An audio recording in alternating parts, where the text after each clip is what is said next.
Support and resistance. Support and resistance are the building blocks of technical analysis, and many effective trading strategies can be based solely around them.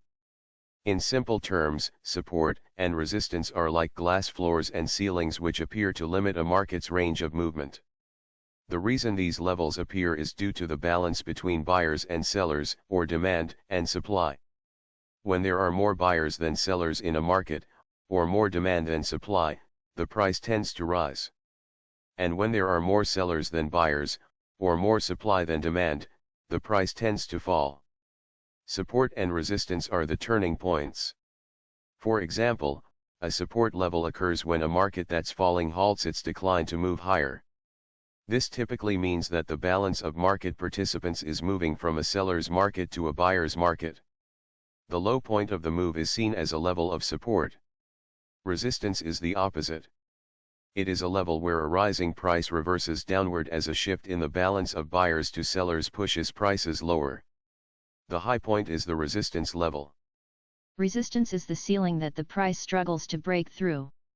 Support is the floor where the price tends to stop declining. Line 1 is resistance, line 2 is support. Finding support and resistance. Areas of support and resistance are relatively straightforward to plot on a chart.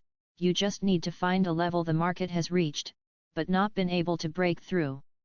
The more times the market reaches that level, but fails to go through it, the stronger that level of support or resistance is said to be. In fact, major levels of support and resistance can often become psychological barriers, with many traders buying or selling as soon as that level is reached, which serves to reinforce the effect. It's important to note that major support and resistance levels are rarely exact figures. It's unusual for a market to hit exactly the same price time after time before reversing, so it's probably more useful to think of them as support or resistance zones plus. As you can see in the chart below, the market often goes past, or stops short, of each support or resistance line, no matter how strong they appear to be.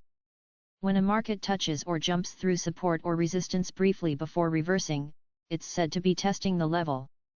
Lesson summary. Support is like a glass floor and resistance is like a glass ceiling that restricts a market's movements. They are not exact levels, but more price zones.